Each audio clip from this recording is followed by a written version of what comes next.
It's the Rob Carson Show. Are you ready to be podsmacked? Now, here's Rob Carson. Hello and welcome to, it's a Friday. It's a Friday where I am, anyway. Today is the 10th of November. It is Veterans Day. Happy Veterans Day to all of our veterans, and God bless you. Thank you for your service. Episode number 204 of the Rob Carson Show podcast. If you were downloading on all the audio sites that it is available on, including iTunes, iHeartRadio, TuneIn, Google Plus, Google Play, Audio Boom, Patreon. Patreon is one. Patreon is one where you can actually pledge and become a member and get my podcast. And just give me like a monthly $5, $10, whatever. It's patreon.com. And it keeps the lights on. Okay. You know what else keeps the lights on? This right here, right up here. Oh, there it is. tpublic.com/user/conservatees. This is my swag line, t-shirts, onesies, hats, mugs, laptop covers, hoodies, sweatshirts. All of these designs are about 65 of them all together. A buddy of mine named Sam Cangelosi put those together, and they're fabulous. They're awesome. Make it a favorite on your browser and order something because the holiday season is coming. The Christmas season is coming up is what I'm saying. All right? There's some great stuff. You got to check it out. Also, are you a member of LibertyOneTV.com yet?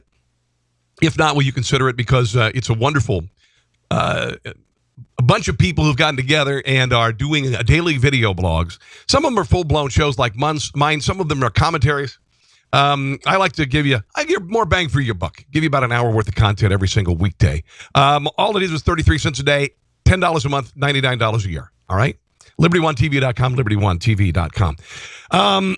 Let's start. There's a lot on the sexual assault and sexual harassment front I want to get to, and it's kind of hard to believe. I want to mention something that is a gigantic story as far as I'm concerned, and that is what happened to Rand Paul. Rand Paul, Libertarian senator at his home in Kentucky, tackled by 59-year-old anesthesiologist Rene Boucher. And originally it was, well, at least his lawyer was saying this was just a minor misunderstanding. It was about landscaping and grass clippings. Well, that's not the case, because the HOA in Rand Paul's neighborhood has never received a complaint about Rand Paul and his family. They have never heard a report from Rene Boucher and his family, and Rand Paul never sees this guy. The first time that he saw him in a very long time, he was looking up from the ground after he'd been tackled and had 6 freaking ribs broken and fluid in his lungs. Yesterday, Shep Smith talked about this, and some questions are coming. This guy got out on $7,500 bail, and now it looks like they might up the charges a little bit. There is breaking news now on Fox News Channel. Senator Rand Paul has been told to expect federal charges to be filed against the man accused of attacking him while he was mowing his front lawn. That's what multiple sources inside Senator Paul's office tell Fox News senior judicial analyst Judge Andrew Napolitano. He says that indicates that prosecutors believe politics motivated the attack. That's what would make it federal. Okay.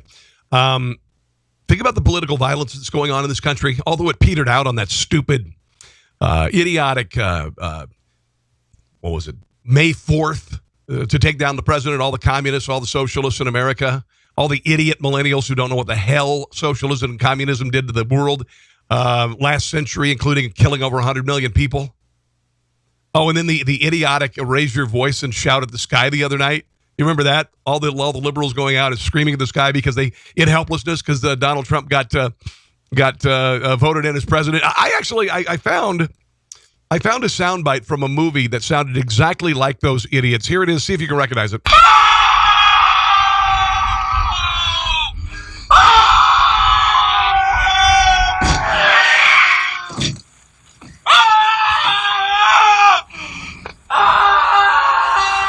You know what it is yet? No!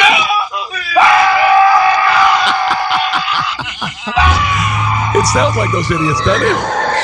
Okay, that's Raising Arizona. When John Goodman and his cohort forgot the baby on the car, and they drove a few miles and discovered it.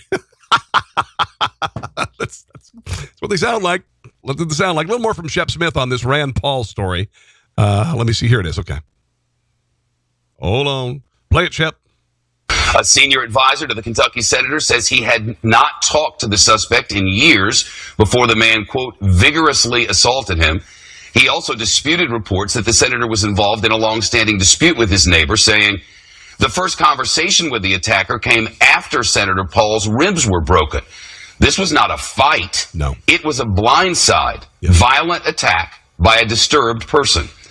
The suspect is Renee Boucher.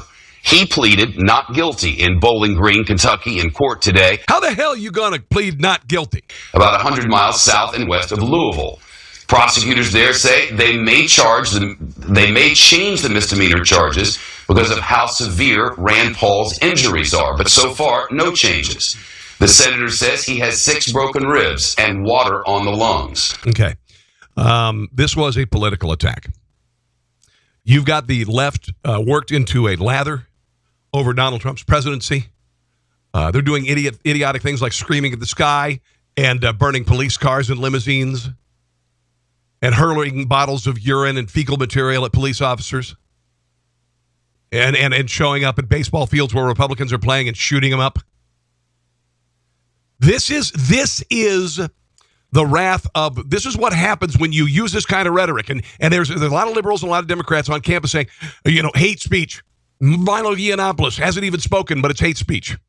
Hate speech on campus is the speech that liberals hate. That's what it is. We hate it, so it's hate speech. This is hate speech. This is insightful. This is dangerous. This is reckless. And now the chickens have come home to roost on this. I hope this son of a bitch gets thrown in jail for a very long time. White House defended against allegations, Judge Roy Moore, that were published in the Washington Post. Judge Roy Moore is running for Senate in Alabama. You know this. And there were 4 women who claimed that he engaged in inappropriate conduct with 4 teenagers 34 to 40 years ago. Moore's campaign said the allegations completely false and are a desperate political attack by the National Democrat Party and the Washington Post. And I believe that in every bit of the word. This garbage is the very definition of fake news and intentional defamation. Now, I would normally... Well, listen, here's what I'll say right now. It doesn't matter if he did it or not. Do you know why? Because you cannot prove it. You cannot prove it in a court of law. These are allegations. These are allegations that have been sat on by 34 to 40 years, and they're all coming out. And I had heard there could even be the possibility the Washington Post paid these 4 women for their stories. And they could be made up, and they could be true. And there is no way we will ever know. And for for Republicans like John McCain and Mitch McConnell say, if these allegations prove to be true, he should step down. They can't be proven true, idiots. Whenever establishment Republicans like John McCain and Mitch McConnell move away from a political outsider, I'm going to generally side with the outsider. I don't know what happened. There's no way you can tell. And as far as I'm concerned, this is a witch hunt. It is a political witch hunt to take down a candidate. That's it. That's all. You cannot prove otherwise. This is not like Harvey Weinstein. Okay, Harvey Weinstein paid off a whole lot of women. He did it. Bill O'Reilly paid someone $32 million to keep a case from going to court and save his job at Fox News. Those are real. Louis C.K., he's not fighting this at all. In fact, I guess it's well known that he does it. And if you've ever listened to his comedy, and I don't like the son of a bitch. I never liked the son of a bitch. I never have liked Louis C.K. I remember a couple of years ago, he was on this awful show, the Opie and Anthony show, the shock jock that got famous because they got 2 people to have sex on the phone in a cathedral in New York. And Anthony Cumia beat the snot out of his girlfriend and threatened her with a gun. Real nice people. And anyway, Louis C.K. was on in the election of 2008, and he talked about wanting to. He called Sarah Palin the C word, and said he'd like to beat the snot out of her or whatever, sexually assault her. His material, and I've seen some of it. His material is a lot about masturbation. His movies are riddled with masturbation jokes. His new movie, which is about his daughter having an affair with a 68-year-old film director, has been yanked, essentially. Yanked. That's not a good word to use right now. A case could be made that guy's a true and a true scumbag. But anyway, the Post story with about this Judge Roy Moore, like I said, features one woman when she was 17. He was 34, 1981. There was one when she said that this woman said she was 14. He was it was in 1979. There was never any sex. I just find it highly suspect in a day that $12 million for a dossier about prostitutes pissing in a bed in Russia and in Donald Trump's hotel room that is paid for by the Democrat Party, that is paid by Hillary Clinton. I have a real hard time believing some of this stuff now. This is not a good defense, though. Somebody's coming to bat for Roy Moore. It's Alabama State Auditor Jim Ziegler. He invoked teenage bridal practices of the ancient world and cited scripture about Mary and Joseph to defend Mr. Moore, Judge Moore. Quote, take the Bible. Zechariah and Elizabeth, for instance. Zechariah was extremely old to marry Elizabeth, and they became the parents of John the Baptist. Also take Joseph and Mary. Mary was a teenager, and Joseph was an adult carpenter. They became parents of Jesus. There's just nothing immoral or illegal here, maybe just a little bit unusual. Yeah, I don't need your help. Thank you, buddy, Alabama State Auditor Jim Ziegler. I know we've been friends for a while, but why don't you shut your damn mouth? Okay? Ziegler, who endorsed Moore, also blasted the Washington Post, saying it paid investigators trolling the state for information. I don't doubt it. First, Roy Moore denies the incident, according to Ziegler. Secondly, it happened 37 years ago. Third, in each alleged incident, the Washington Post said there's no sexual intercourse, and he did not attempt sexual intercourse. Okay? One of the women, I guess, is Lee Korfman. Wanted it over with. I wanted it out, according to the story. As she recalled her experience, just get this over with. Whatever it is, just get it over. Moore was a local prosecutor when she accompanied her mother to a custody hearing in the Greene County Courthouse in Gadsden. She says Moore took an interest in her and got her phone number. Later, he called her at home, taking her to his house in the woods. Apparently, he kissed her on the first date. At a subsequent meeting at his home, he touched her over her bra and underwear, then removed his clothes and had him touch her,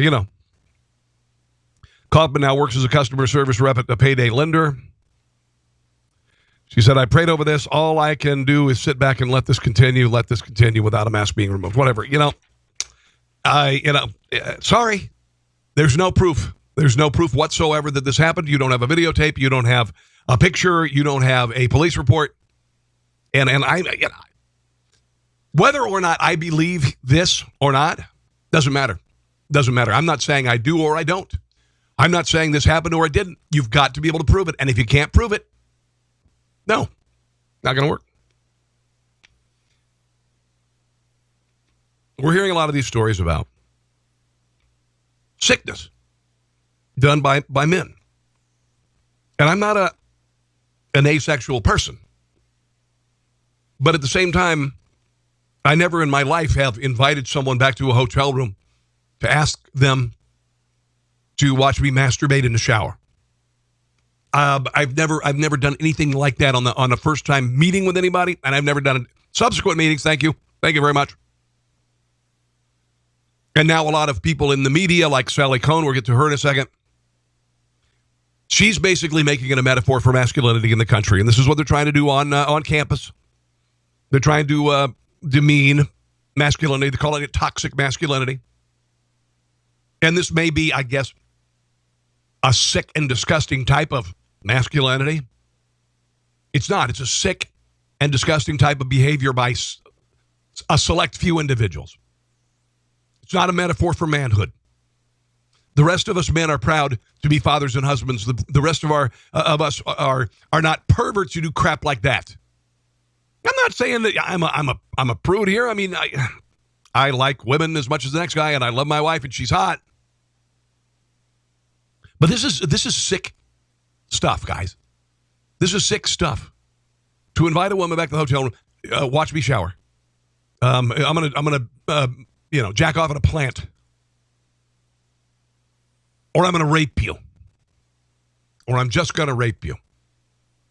Kevin Spacey getting a young man drunk to reach down his pants. Kevin Spacey trying to seduce a 14-year-old. This isn't about masculinity. This is about a select few of sick criminal individuals. That's what it's about. It's not about you and me. It's not about, and I'm just talking to the guys here. It's not about you and me. There are schmucks. There are jerks. Don't get me wrong.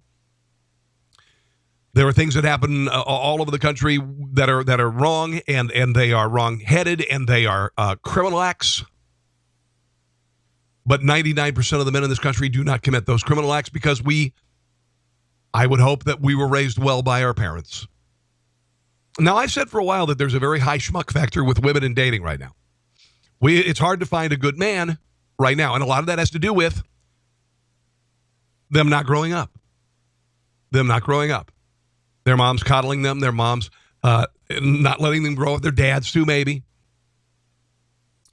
And they extend their childhood, their adolescence through their 30s, and they are glad because they can get sex whenever they want it. They don't have to commit to anything. We got a porn culture. Yes, we've got a porn culture that is rampant. So yeah, there are some elevated instances of some things happening, but I think by and large, I think we men like to be men, and we talk smack with each other every once in a while, but we don't masturbate in front of women we don't know. I know it happens. It happens. Duh, it happens. We know that. But I don't think, again, it's not a metaphor for masculinity. And I got to tell you, Louis C.K. is a sick SOB. The New York Times has published this article about him. And it's about 8 pages long. I heard Chris Plant talking about it. By the way, his new film, I Love You, Daddy, has been canceled. Comedians Dava Min Goodman and Julia Wolof were invited to Louis' hotel in Aspen. They had performed on stage with him, and they were very thrilled about meeting him, and he invited him up to the hotel room. And they claimed that he asked him if he could take his penis out as soon as they got in the room. The women both thought he was joking. And then he proceeded to take his clothes off and get completely naked. Amy Schaffner, I guess, or Schachner, was on the phone with Louis C.K. Claims she could hear him pleasuring himself on the other end of the phone. Rebecca Corey also claims that he asked her if he could masturbate in front of her in 2005. They were going to do a TV pilot. He leaned close to my face and said, "Can I ask you something?" I said, "Yes." He said, "Can we go to my dressing room so he could, masturbate in front of him?" Corey said she reminded Louis that he had a daughter and a pregnant wife. Yeah. Unbelievable. These are not men. These are not average men. Sally Cohn, who's actually fairly masculine, has an opinion about this. She says it's important to me to understand the common denominator in these allegations about Louis C.K., Roy Moore, Spacey and Weinstein, and all the other Hollywood and media and political figures accused of sexual assault and sexual harassment isn't sexuality or even sex, but toxic masculinity. Amanda Marcotte defines toxic masculinity as a specific model of manhood geared toward dominance and control. It's a manhood that views women and LGBT people, as inferior, sees sex as an act of not affection but domination, and which valorizes violence as the way to prove oneself in the world. We're talking here about a strain of behavior found in some men, few men, and as we are learning more and more, shockingly too many, but of course not at all. Okay. A little bit more from this column, but it is most assuredly amplified in our culture. We see it we see toxic masculinity not only in acts of sexual violence, but in pornography that celebrates male sexual violence, which is sickening, by the way, and mainstream films and TV shows and advertising that portray male dominance is not only natural, but sexy. Well, forever it's been the opposite. Men on television as fathers are made to look like clueless morons. We've had a little bit of a backlash against that, and men are reasserting their masculinity. Obviously, if you're going to watch violent pornography, it's sickening. As we watch this damn break, it becomes ever more plain that toxic masculinity lies at the root of the sexual assault and is harming us all, men and women, in a myriad of ways. Now, I think she's assuming, we've had this thing going on campus where they say that 1 in 5 women will graduate having been sexual assaulted in college. That has been debunked. That's false. Fewer sexual assaults are happening on campus than in the general population, and the numbers are down. She said the allegations that Spacey assaulted several teenage underage boys, for example, has nothing to do with Spacey being gay and everything to do with the same pervasive culture that encourages male hypersexuality. At the time, it condones disproportionate male power and privilege, of course, and privilege. If Louis C.K. did, in fact, masturbate in front of women, as 5 women allege, it is not about as much about sex as literally getting off on the power to make women watch. And that's sick. That's a sickness. Roy Moore allegedly took advantage of girls he offered to look out for, girls the same age as young Diana Nyad when she was assaulted by her coach.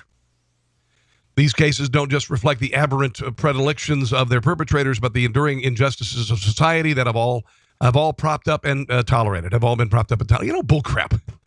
Sally, don't act like this is frickin' 1956. Whether we must open our eyes, Donald Trump called the expansion of extreme vetting for people who enter the United States. Why aren't we extreme vetting men who are here? Why aren't we talking about toxic masculinity?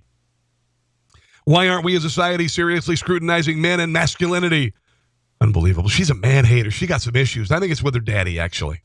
Not sexual, just got some issues with daddy. And how we raise our children, treat our workers, and form our policy perpetuates behavior we say we don't want. It's because men wield disproportionate power and privilege that we have failed to question this reality and improve upon it in any serious way. Men may change diapers now and cook and help around the house, but consider the more than half of American male voters and 42% of women appear to have accepted a presidential candidate brag about sexual assault as merely locker room talk. Sally, there's no proof that Donald Trump, what he was saying to Billy Bush, actually happened. If he was making it up, he's an older man bragging to a younger man of sexual conquest. I get it, okay? But it's inadmissible as evidence, sunshine, because it was recorded without his consent. He was recorded surreptitiously. He was wearing a microphone. A producer decided, tee-hee-hee, they're going on the bus. Let's go ahead and keep rolling tape. And maybe Bush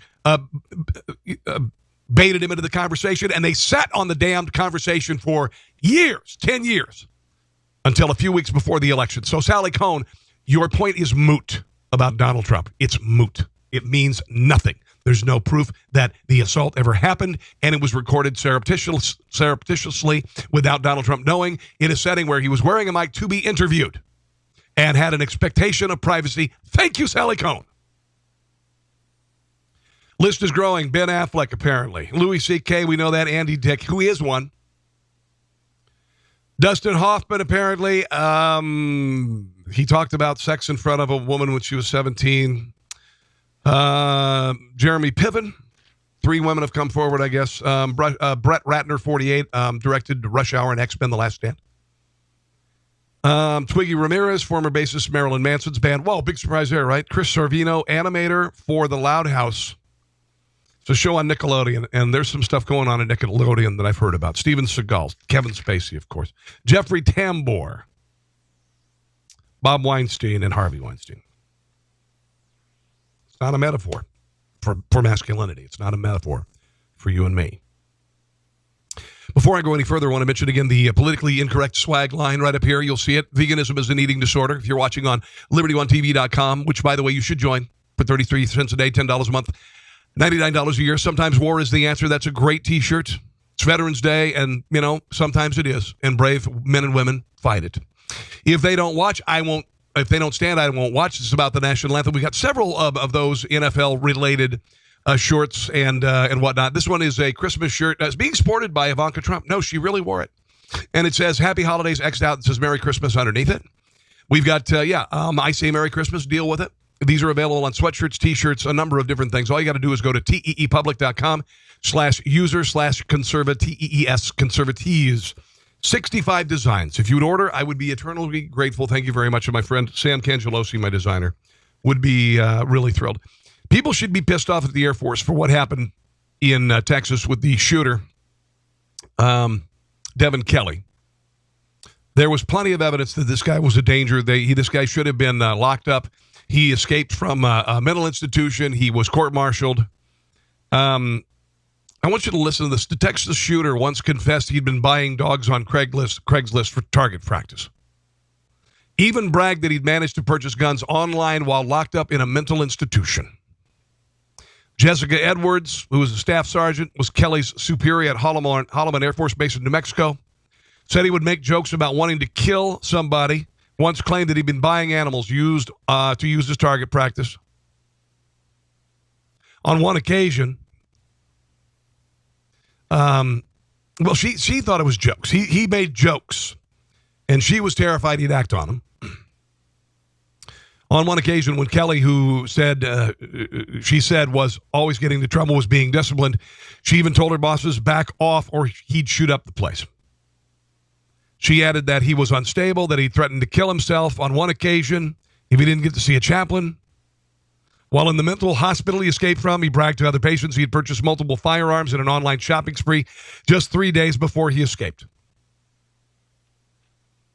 We should have known about this, and he shouldn't have been able to buy the guns. He made threats against superior officers, including, according to a June 12th, 2012 report, which also mentioned the military charges. He was being treated for depression and anxiety and attention deficit disorder during his tenure as an airman, 2010 to 2014. Despite issues while in the Air Force, Edwards said that she and Kelly had reconnected on Facebook in 2014 as he reached out for a job reference. She said the conversations took a sinister turn, and Kelly even once praised Dylan Roof, the gunman who mowed down 9 people during Bible study at a South Carolina church. Where the hell was this person? Superior officer, where the hell were you? Unbelievable. We've got to take this stuff seriously, kids. We live in a scary world, and we've got to take this stuff seriously. This isn't even about vigilant. This is about the guy spelling it out. My God in heaven. I'm trying to see if I have some video or some audio I want to use. I will have some more audio on the show. A couple of things that I think you'll find interesting. O.J. Simpson was booted out of a bar, by the way. Did you know that? Drunken disorderly conduct. I don't know. I noticed that he had kind of an entourage of friends around him. And I don't know, what do you have to do to finally have your friends say, I don't want to hang out with you anymore. You kind of murdered some people and stuff. So he decided to get, go drinking in Vegas, went to the Click Bar, Cosmopolitan Hotel. Appeared drunk and disorderly before his removal. Around midnight last night, Simpson was drunk, became disruptive. We're told Simpson was angry at hotel staff and glasses broke at the bar. It's not a good look, dudes. You want to get your ass thrown right back in jail, Mr. Simpson? Keep this shit up, man. Simpson, been a regular at the bar. Click had been banned for life. Has been banned for life, meaning the man who became arguably the world's most famous defendant will have to find a new spot to do his 12-ounce curls. Hey! Just keep doing this, buddy. Keep doing it. I want to see your ass back in jail till you're stuck there the rest of your damn life. I will have a Veterans Day montage I'm going to share here in a few. Another municipality considering fining you if you're texting and walking. Chicago. Now, here's the deal. Apparently, they want to fine you up to $500. Mayor Rahm Emanuel, who wants to, control every aspect of everyone's life, who lives there, says everybody does it, and then everybody is irritated when somebody else does it. So my total view is I want to look at it. I think it has something to do with people's own safety. 27 pedestrians have been killed in Chicago so far this year, which is up 1 death from last year. That's not a metaphor for anything. People die in Chicago. There's millions of people live there. So anyway, Chicago police would hand out tickets with $90 to $500. Alderman Edwin Burke and Alderman Anthony Beale are proposing the ordinance. There's no timeline on whether it'll pass. You can only save so many stupid people, okay? You can only save so many stupid people. That's just the way it is. And nobody's going to get ticketed for this. Nobody's going to get ticketed for it because I think it'd be hard to prove in a court of law. Did people do stupid crap? Oh, here's a little soundbite from Louis C.K. talking about self-gratification. Check this out. I way too much, and it upsets me. I don't know why. Maybe it's because it's so selfish. I don't know what it is, but I know it's bad. I know I'm hurting somebody somewhere. Why? I like stand-up comedy, and I've dabbled in it myself, but Why would you feel like you need to share this with the audience? I way too much, and it upsets me. I don't know why. Maybe it's because it's so selfish. I don't know what it is, but I know it's bad. I know I'm hurting somebody somewhere. I know I'm hurting somebody somewhere. Maybe 2 women you invited up to your hotel room to jack off in front of them. This is a troubling story. A military court on Wednesday overturned the conviction of a former Marine sniper involved in urinating on dead Taliban soldiers in Afghanistan in 2011 after evidence emerged that a top general in the case was trying to ensure a harsh punishment. Now, these guys are fighting the Taliban. They are not uniformed fighters. They are enemy combatants. We have treated these a-holes with the kid gloves. We give them luxury treatment when they stay in Guantanamo. We afford them every dignity, whether that be after death or when we engage them in battle. In fact, under Barack Obama's presidency, we could not engage them. Offensively, we had to wait until our soldiers were attacked. As far as I'm concerned, if it's Taliban, radical Islamists, you stuff their mouth with bacon after dead and they sew their mouth shut. And I don't give a crap if the soldiers did this. It's stupid that they shared it. Staff Sergeant Joseph Chamlin was convicted almost 5 years ago, sentenced to 30 days confinement, had his pay docked, was demoted over a video that showed the Marines urinating on enemy corpses. New ruling revealed that now retired Jennifer James F. Amos, some of his senior staff apparently tried to severely and systematically influence the case to ensure the Marines who were involved in the controversy would face harsher punishment.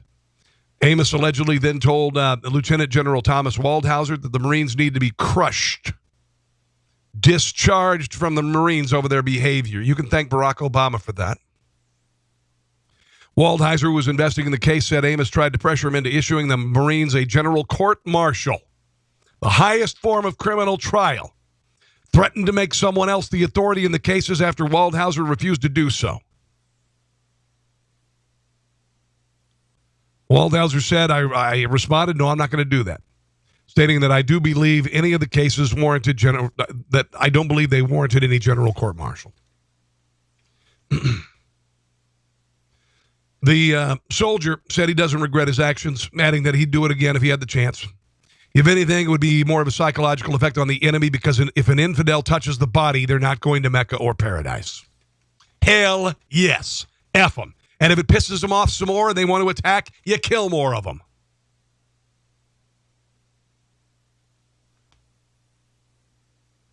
If you score less than 30% on a test, you fail badly.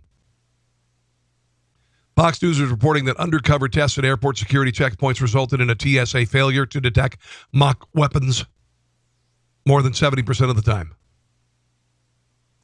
Why in the hell do we have this department? Undercover Homeland Security investigators trying to sneak mock knives, guns, and explosives past TSA agents at airports reportedly were successful around 3/4 of the time. Undercover agents carrying the items slipped past security checkpoints. While one source said 70%, CBS said 80%. Representative Michael McCall, the chairman of the House Homeland Security Committee, said, I found that briefing disturbing. Well, no shit, Sherlock. We need to do more to confront the growing threats aimed at the aviation sector. Yeah, what are you going to do? You going to spend some more money? Is that the solution there, Representative? Because that's what I'm sure will come up. We need to spend more money. No, we need to get rid of it. We need to privatize this. Unbelievable. An internal investigation of the TSA revealed security issues at dozens of the nation's busiest airports where undercover investigators were able to smuggle mock explosives, banned weapons through checkpoints in 95% of trials, ABC learned. In a 2015 report, according to officials briefed on the results of a recent Homeland Security Inspectors General report, TSA agents failed 67 of 70 tests. So we've gone from a 95% failure to somewhere in the neighborhood of 80%. Maybe TSA's PR department will claim that it's an improvement, but it still means the bad guys are going to get their weapons in the plane 4 out of 5 times. TSA is asking for money to add new screening machines that are better at checking carry-on bags. Bullshit. Unbelievable. How about pull your head out of your rear ends?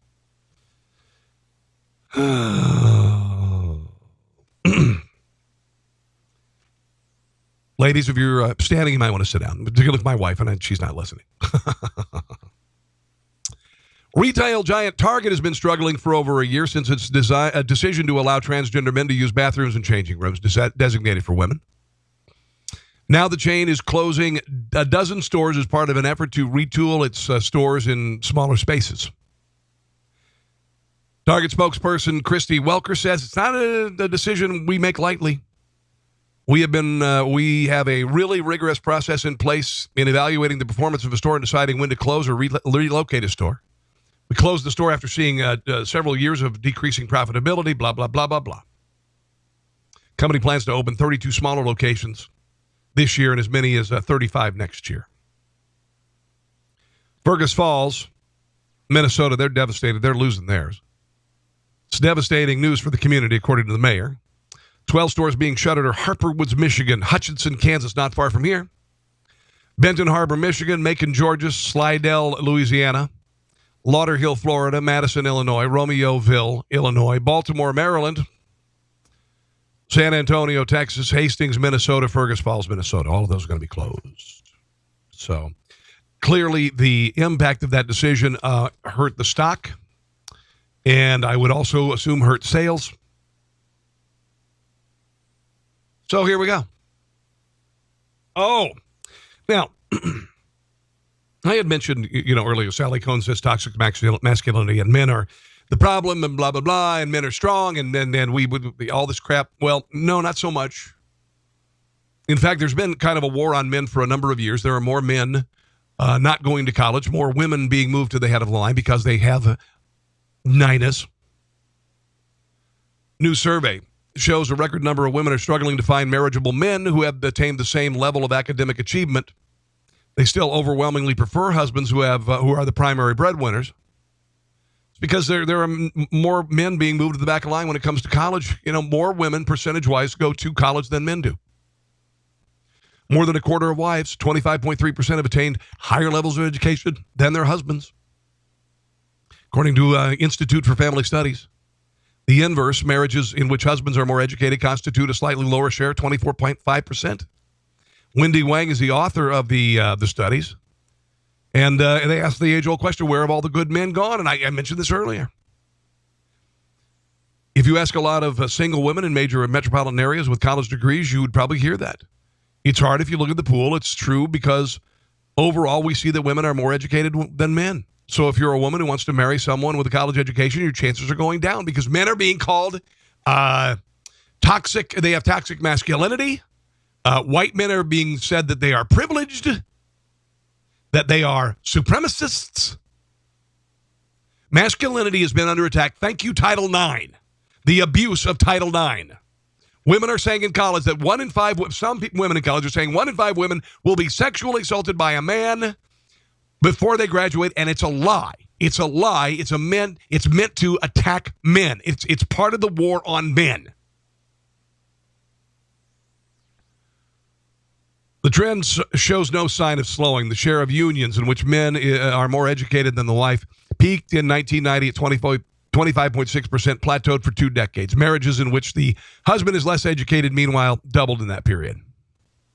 The data also shows that marriages in which husbands and wives have the same level of education are becoming less common. My wife and I both have BAs.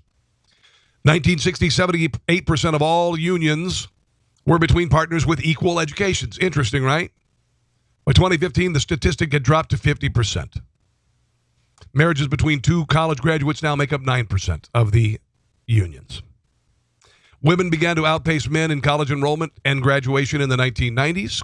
According to the Washington-based Pew Research Center, the share of women ages 18 to 24 enrolled in college nearly doubled from 1967 to 2009, from 19% to 44% over the same span. The percentage of college-age men attending school increased from 33 to 38%.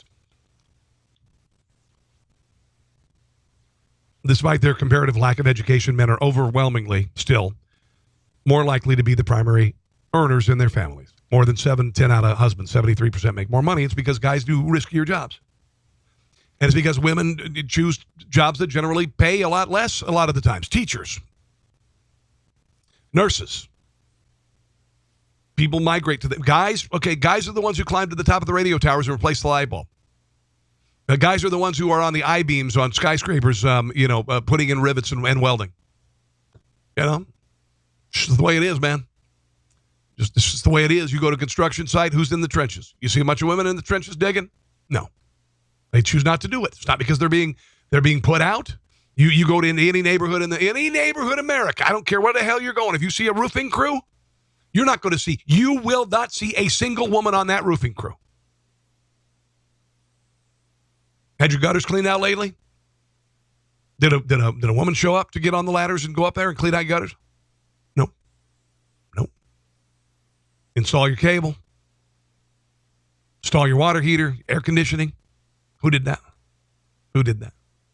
Teach your kids? Yeah, women. That's just the way it is, man. Oh, this is sick. Group of female lawyers are suing one of the country's biggest jail operators, in federal court over years of sexual harassment by inmates, alleging that in many cases their clients masturbated during one-on-one meetings. What the hell? Filed by 6 Cook County public defenders, alleged at least 200 female attorneys and law clerks have been subjected to this heinous sexual misconduct. Among other acts of sexual misconduct, inmates repeatedly expose their penises, masturbated, and engaged in other sex-based aggression, verbal threats, and harassment almost daily basis. This is unreal. Cook County Public Defender Amy Campanelli ordered all staff not to enter courtroom holding cells where defendants frequently masturbate in front of their female attorneys or clerks. Here's what you do. You go to jail a little longer there, sunshine. You go to jail for a while longer. That is indecent exposure. How about a year? How about a year for that, kids? Cook County Sheriff's Office says they've been aware of the problem for years, but have been unable to come up with a workable solution. Indecent exposure, you get a year in prison. When inmates were issued special jumpsuits that blocked access to their genitals, they protested by burning the restrictive garments in microwave ovens. A program rewarding serial masturbators with pizza if they went without another incident only led to more inmates to masturbate so they could be eligible for the tasty prize. Idiots. More than 200 Cook County inmates have been charged with indecent exposure since January. Keep in jail for a year, man. This won't surprise the older generation. It's always about the younger generation. And how, I was a slacker, right? I was supposed to be a slacker. I was a Gen Xer. I wasn't a slacker. I worked my ass off. Research has discovered that large amounts of young people developing an entitlement complex. These kids nowadays, psychological trends comes from the belief that you are superior to others and more deserving of certain things. This form of narcissism has some significant consequences, such as disappointment and tendency to lash out. This is in Psychology Today. Reports that some examples of entitlement range from the disregard of rules, freeloading, causing inconveniences, and like to assume the role of leader when working in groups. So-called millennials were born roughly between 1988 and 1994. Tend to have this characteristic. Big surprise, right? University of New Hampshire found that youngsters who were studied on issues of entitlement scored 25% higher than people age 40 to 60 and 50% higher than those over that age bracket. Dr. Joshua Grubbs was conducting the research. He says at extreme levels, entitlement is a toxic narcissistic trait, repeatedly exposing people to the risk of feeling frustrated, unhappy, and disappointed with life. Yeah. This is about getting the ribbon. Everybody gets the ribbon. Everybody gets a trophy, right? Isn't this what this is all about? I'm entitled to it. I'm entitled to a trophy. I'm entitled to a prize. We're getting rid of letter grades. Does this surprise you at all? My kids aren't this way. They aren't this way. They are not entitled. They're for a lot of reasons. Oftentimes, life, health, aging, and the social world don't treat us as we'd like. Confronting these limitations is especially threatening to an entitled person because it violates their worldview of self-superiority. Study looked at 100 cases and determined that entitlement leads to a cycle of disappointment, anger, negativity, and a constant need for that person to tell themselves they are special and go on social media. You can't tell me that social media hasn't had something to do with this too. Needing to brag to everybody about what you're doing, get feedback. I do a lot of social media. Yesterday, I announced that my son is going to. He got accepted at KU, University of Kansas, film school. He's going to go to film school. I bragged about it. I don't feel entitled. Trust me. Do not feel entitled. I left a radio job a year ago. Out of full-time employment. My family has suffered greatly. Built this studio, this radio and audio studio, and video studio. Joined a Liberty One TV. Got on there, and I'm reinventing myself. Don't feel entitled. We got to work my ass off and get it done. By the way, if you are listening to my podcast, download it on iTunes, iHeartRadio, a bunch of different places. I'd prefer iTunes because the more downloads I get, then I can possibly sell advertising. And I've got to get a lot of iTunes downloads. So iTunes, look under Rob Carson Show podcast, okay? Professor Julie Eckstein, who was also involved in the study, added that this system only creates more issues and could lead to problems with other people, okay? When people think that they should have everything they want, often for nothing, it comes at the cost of relationships with others and ultimately their own happiness. And, my kids have never been able to have what they wanted, everything they wanted. Not, we're the family that, like Papa John's is a treat, man. You're ordering, just going up to the store and getting fried rice every few weeks, that's a treat, man. It's a big deal. It's a big deal. We don't eat out a lot because we don't have the money to do it right now. My kids don't have new clothes by the, new and designer shoes. They just don't. It's not happening right now. Would I like to be able to give my kids those things? Yes, but at the same time, do I feel that some of the lean years in our lives here have been all bad? No. No. And I went through a lot of that when I was a kid. I grew up a poor kid. Now. Oh, here. I got a couple more stories here. Las Vegas self-driving shuttle marked its return by getting into a minor collision. French startup Navia's autonomic electric vehicle shuttles. It's a bus, and it drives around by 15 miles an hour in a 0.6-mile circuit in downtown Fremont District. You know where Fremont is? In Vegas. Hour into its year-long trial, hit by a delivery truck, was backing up. None of the 8 passengers aboard the driverless vehicle suffered injuries, and neither did the truck driver. Instead, the front bumper of the shuttle took the brunt of the damage. A spokesman for AAA, which is sponsoring the latest test program, said on Twitter that the accident was due to human error because of the truck driver. Representative of the Las Vegas city government also posted a note on its official Tumblr page detailing the incident. The autonomous shuttle was tested today when it was grazed by a delivery truck downtown. Shuttle did what it was supposed to do, and its sensors registered the truck, and the shuttle stopped to avoid the accident. Unfortunately, the delivery truck did not stop and graze the front fender of the shuttle. Okay?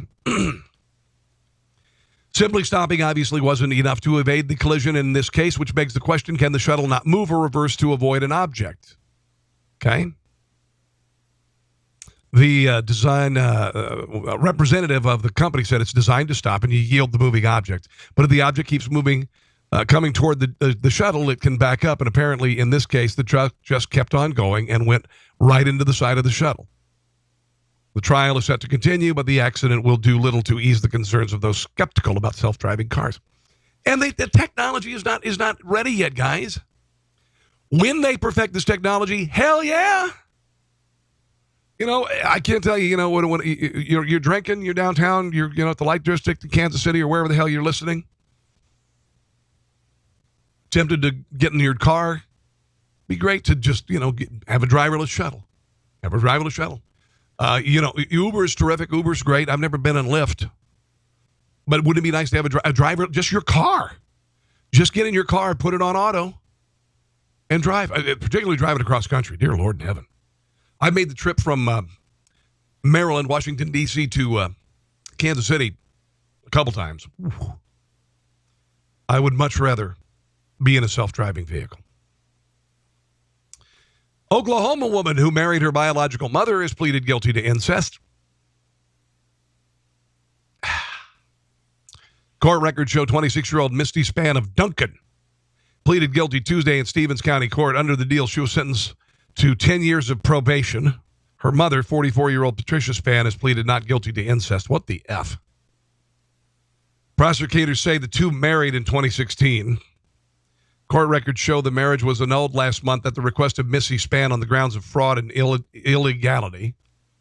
Patricia Spann has said she thought the marriage was legal because she had lost custody of her daughter and two sons years ago and isn't listed on their birth certificates. Prosecutors say Patricia Spann also married one of her sons. Oh, God. That marriage was annulled in 2010. I think I just threw up in my mouth a little. I think I did. UK Cambridge University physical science professor came under fire this week from mental health campaigners and students. Listen to this. After he suggested undergraduates will have to work hard and abstain from drinking to pass the course. Eugene Terentiev drew the fury of students and mental health activists after sending out an email last week to first-year natural sciences undergraduates at Cambridge telling them the course will be difficult and thus they should refrain from drinking and other social activities if they want to succeed. Physical science is a very hard subject which will require all of your attention and your full brain capacity. And for a large fraction of you, even that will not be quite enough. You can only do well if you are completely focused and learn to enjoy the course. People who just take the course but enjoy their social life can easily survive in many subjects, but not this one. He added, remember that you are not at any other university where students do drink a lot and do have what they regard as a good time, and you are not on a course, as some Cambridge courses sadly are, where such behavior pattern is possible or acceptable. I like this guy. But we have a snowflake generation. I just read about him. Entitled.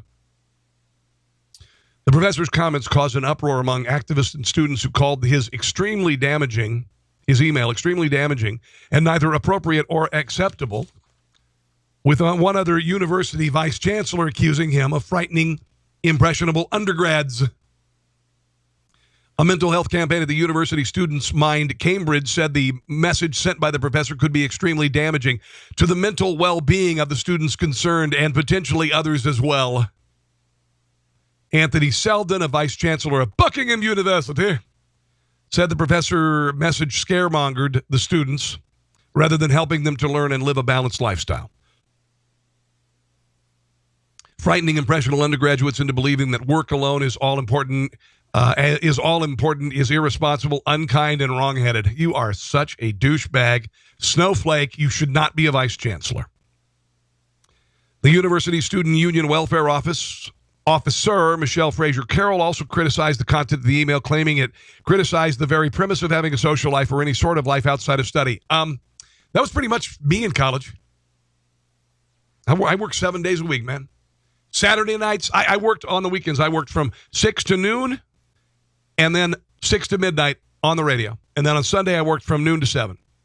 And I would take, 6 to noon and then take 6 hours off, go work 6 to midnight at radio station, sign the radio station off, get to the bars at 12:30, have 2 beers before they closed. That was my social life.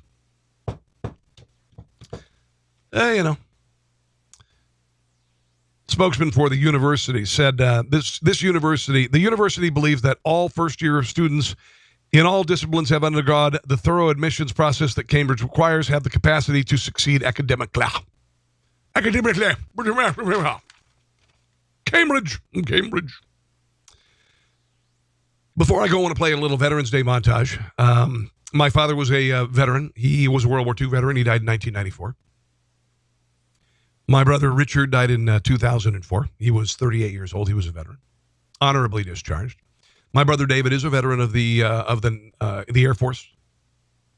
My father's brothers, 3 of them were World War II veterans, like him, and 2 of them. So my father Leon, his brother Francis, and his brother Don. Don helped to liberate Berlin and found his wife there, buried in rubble with her family.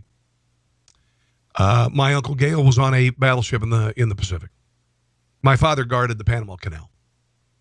My bus driver, Harold Delaney, in Neola, Iowa, was 19 years old when he struck Omaha Beach, the first wave on D-Day.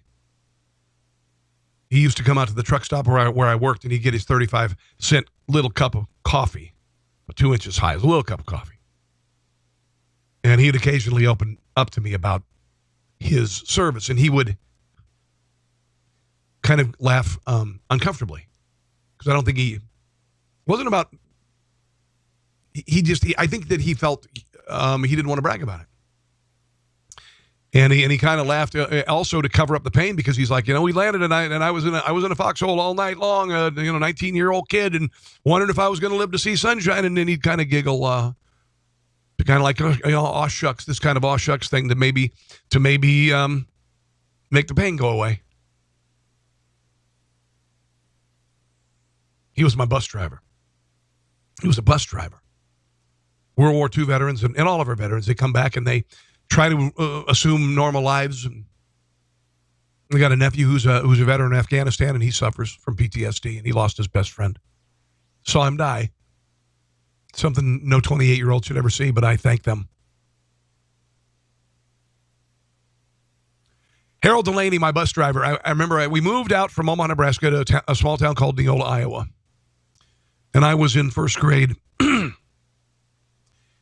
it was funny, I went to this little school called Tri-Center High School, or Tri-Center Elementary School. And I went out, and I didn't know what bus to get on. I knew it was Joe's bus. And Harold Delaney saw this little boy crying, and we only had 3 buses to choose from. With this World War II veteran, this hero, he walked over to me, and I remember the day, and he remembers the day. And he said, what are you looking for? And I said, Joe's bus. And he said, you come on over here. And he put me on Joe's bus. First day of first grade. God bless him. God bless him. I want to play this montage before I go. I do want to remind you, if you would, please, because I'm trying to make a living here.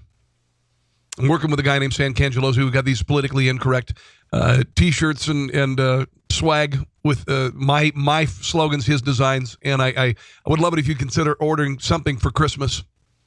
You're going to love the products. You're going to love the quality of the products. They are terrific. And also another thing that I'm doing, obviously, is Liberty One TV, and I want to thank Terry and Chelsea, who are in charge at Liberty One, for having me on here. It's a gift. It's a gift. Thank you for joining me.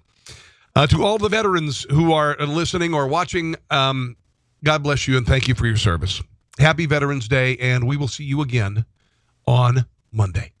Veterans of the blue and the gray, I accept this monument in the spirit of brotherhood and peace. There can be no greater service to our country, and no source of pride more real. Today, Veterans Day, as we do every year, we take that moment to embrace the gentle heroes of Vietnam and of all our wars. As our forces fight, they and their families are in our prayers. The brave Americans serving our nation today in the Persian Gulf, in Somalia, and wherever else they stand are testament to our resolve.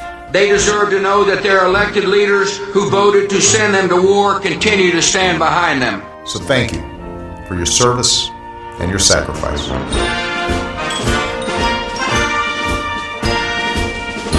Thank you, veterans. We appreciate it. Have a glorious day and a great weekend, and we will see you soon. Thanks for listening to The Rob Carson Show.